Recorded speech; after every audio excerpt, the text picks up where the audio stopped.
BL couples, and if they got married, if they're still married, and what those marriages look like, my opinion only, JBL edition, don't come at me, part 2.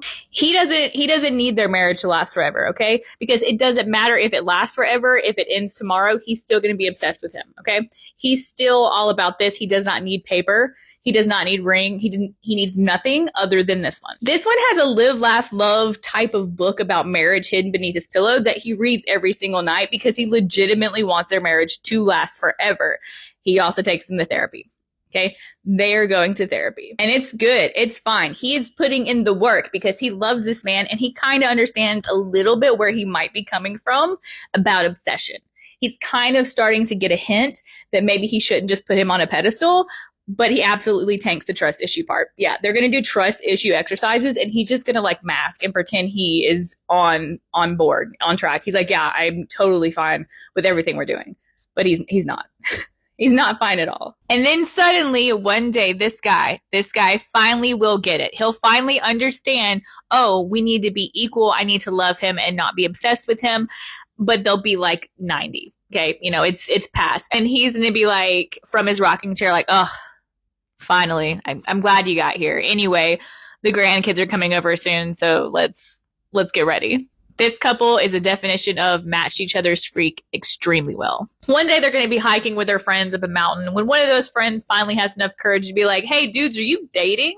And he's going to get really offended. He's going to be like, no, we aren't dating. And we haven't been dating for a really long time. And he's going to get super upset. And everyone's going to be like, oh my gosh, what happened? But then he's going to be like, yeah, we're married.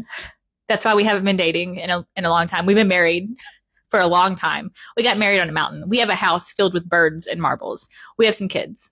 They go on hikes with us. Did you not know that? Did you not know that? And then he's like, yeah, did you not know that? Why would I not marry him? The only fight these guys are ever going to have in their marriage is when eventually he needs to retire. And he's like, honey, you're like 80. We've done so many mountains together. Your knees are giving out. Maybe it's time to wrap it up. Can we do some baby mountains? Do we need to do big mountains? He's like, no, we got kids. They can carry me on their back. I'm going to do mountains forever. And then he's like going to look at him and be like, oh, fine, I guess. Maybe we can do some hills. Okay. I'll do some hills with you. They're super in love, married forever. Their kids are a perfect mix of we love hiking mountains and we love birds. Everyone loves marbles. Marbles for life. These guys will never know they have started a fight club situation in their town where everyone randomly eats naked because they found out about them. One late night, they're going to be naked snacking, and one of their kids is going to walk in and see it. It's fine and dandy. No one's getting hurt. They're not doing anything wrong until that kid brings it up at school. And it's like, do your dads also not eat naked together? Like, is that not like a normal Sunday activity for you? Like, is that not what everyone is? The hardest part of their marriage is not even going to be their issue. It's definitely going to be the fact where as they get older, it's harder for them to pretend they're not eating naked. Like, they stop being as sneaky as they used to be. And so the town people are having to cover for them. Like, the mailman's going to walk by, see them just like sans clothes eating ramen and be like, oh, I didn't see anything. And then like start a text chain with the rest of the town. Like, hey, they're naked, the window's wide open, the curtains are not drawn, avoid the area, give them their privacy. Married forever. Remember that one date they had where he was just simply trying to go meet him somewhere and it was like 5 hours of absolute madness? He does not want to get married for this exact reason. He's like, listen here, my dude, if we get married, there's no way I'm making it to the ceremony. There's no way I'm making it out alive to the ceremony. And so he's like, well, here, I have a plan. Just live with me like I've been trying to make you do forever. And he's like, I don't want to live with you and take advantage of you. And this is the core of their problems. Okay. He just doesn't want to take advantage of his good luck. And he just wants to bang him every single second he can. And it is so difficult because this man, he is resolute.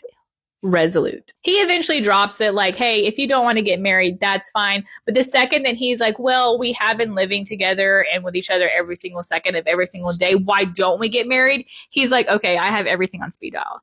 Like the caterer, the venue, let's go. Like he just literally takes him to a random location that has been decorated for like 10 years. He's like, I'm ready for this. Let's get going. You know how they say you can always trust a lady in a crowd with a crossbody bag? That's their future kid.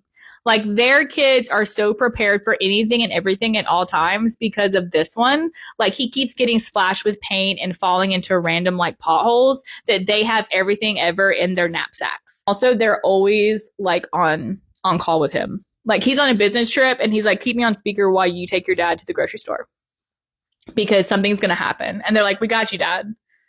And then pulls out like a shovel from their crossbody bag because they might need one. You talk about secret lore that everyone else knows about except for the actual couple. It's them.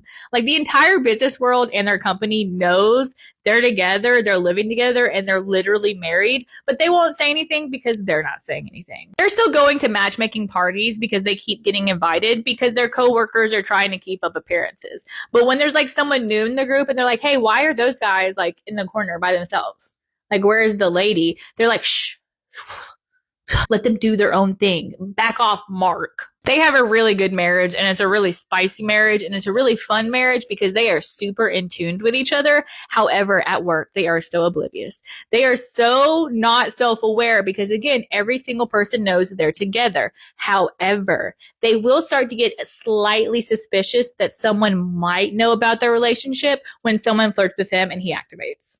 Like he's not even on the same floor anymore, but like he hears in the wind that someone has like called him cute and he's like, I gotta go do a thing. And everyone just lets him and everyone's super quiet and everyone backs off. And then the new guy who just hit on him is like, what's going on?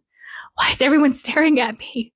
They'll never tell anyone. And the only time they're going to realize that other people know about them is when someone slips up and is like, hey, yeah, I saw your kid graduated college. That's super impressive. I'm proud of you guys. And they're like, ooh, excuse me?